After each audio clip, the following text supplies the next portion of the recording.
Hey guys, this is Comic Uno, and today I'm doing a review for Grimm Fairy Tales issue 125. So usually I don't do in-depth reviews for Grimm Fairy Tales just because it's something I end up putting in Comic Uno episode, but this is a special issue because it is the last issue of Grimm Fairy Tales, and this is a huge indie title. It lasted over 100 issues, and that's a big deal for any comic book. So I definitely wanted to highlight it and talk about what kind of happened in the end of this series and the end of this of Pat Shan's run on Grimm Fairy Tales, which I've really enjoyed.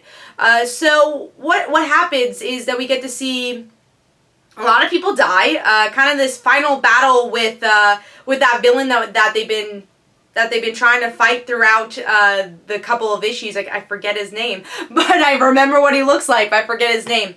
But they have to fight the villain, and we don't see everyone survive. At the same time, we see either what our characters want their happily ever after to be, or what will be their happily ever after, kind of like a Charmed type way, which is kind of ironic because Pat Shan also writes Charmed, or was writing Charmed until I think it's ending in the next couple of weeks. So what did I think of the issue as a whole? I do like the artwork. I have seen the artwork a little bit stronger in the series in the past, like more detailed.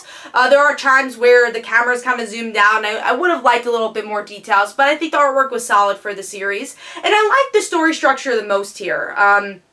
I like that, you know, with regular fairy tales, you always have the happy ending. And here, and again, I won't spoil it just because it is such a huge issue. There are people who die, and some that make sense, and some that kind of come back to life. There's actually a couple of characters that come back to life, and I think it worked really well with that. And then the ending for these classmates, I was very satisfied with, but it also continues where if they ever want to do Grimm Fairy Tales again, they can. So it's definitely an open-ended ending, which this series is very important to Zenescope, so hopefully they will continue Grimm Fairy Tales in some sort of way.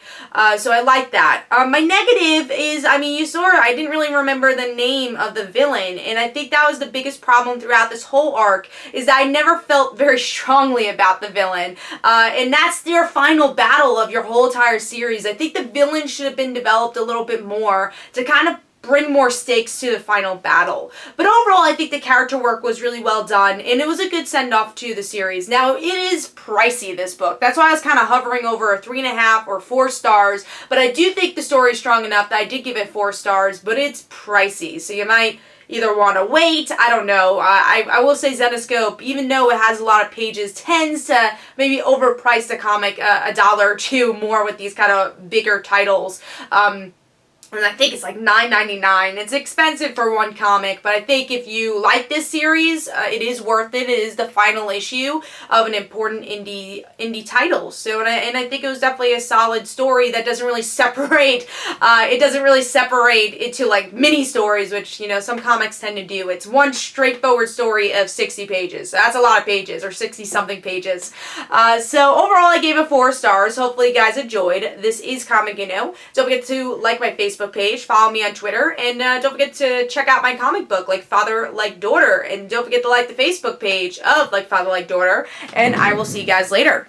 Bye.